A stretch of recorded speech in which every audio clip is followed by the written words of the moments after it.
এভাবে সবজি রান্না করলে যে বাচ্চারা মাছ, মাংস, ডিম পছন্দ করে, যে সবজি খেতে পছন্দ করে না, তারাও একেবারে চেটেপুটে খেয়ে নেবে।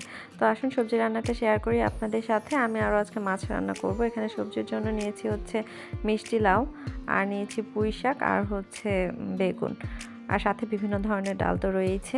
আমি কড়াই দিয়ে দিয়েছি চুলোতে, আর এখানে এখন দিয়ে দিলাম তেল। আর তেলের মধ্যে আমি যেই মিক্সিংটা দিব সেটা হচ্ছে যে এটা কিন্তু পাঁচফোড়নও না ঠিক, আমি এখানে আলাদা করে কিছু সরিষা আর হচ্ছে কালো জিরা আর জিরাটা নিয়ে নিয়েছি এখানে, আর দিয়ে দিলাম পেঁয়াজ আর আস্তে আস্তে রসুন। এটাই হচ্ছে রান্নার আসল একটা মজার একটা জিনিস, যেটা দিলে রান্নাটা অন্য রকমের একটা মজা হয়। কারণ রসুনগুলো যখন আপনার খাওয়ার সময় লাগবে তখন দেখা যাবে যে এটা খাবারের টেস্ট আরও বেশি বাড়িয়ে দিয়েছে।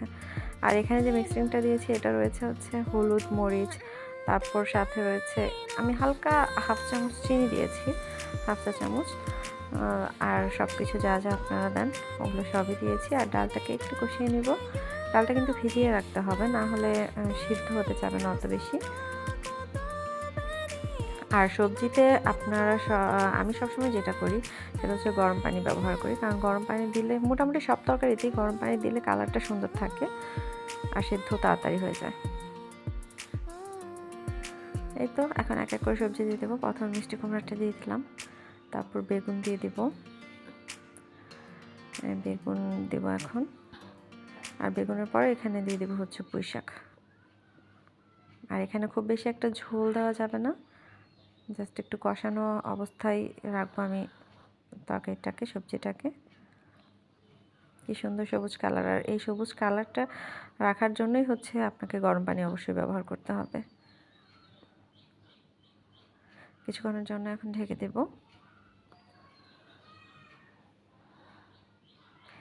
এই তো প্রায় হয়ে গেছে আমার সবজিটা। কি সুন্দর একটা, মানে এটা তো মানে কালারগুলো যে সবজি যে কালার সেটা সেই কালারই রয়ে গেছে, খাওয়ার মতো একদম পারফেক্ট। একটু টেস্ট করে দেখি কেমন লাগছে। মাশাআল্লাহ, অনেক মজা হয়েছে। আর পাশাপাশি আমি অফ ক্যামেরা এটাও রান্না করে নিয়েছি, মাছের তরকারিটা। দেখেন কালারটা একদম সবুজ আছে। এটা রান্না করেছি কচু দিয়ে, যেহেতু ইলিশ মাছ ভালো লাগে, কিন্তু আমার কাছে এখন ইলিশ মাছ নেই, তাই এই মাছ দিয়ে রান্না করলাম। যারা ইউটিউবে ভিডিওটি দেখবেন, যদি ভালো লেগে থাকে অবশ্যই সাবস্ক্রাইব করে দিয়ে পাশে থাকবেন।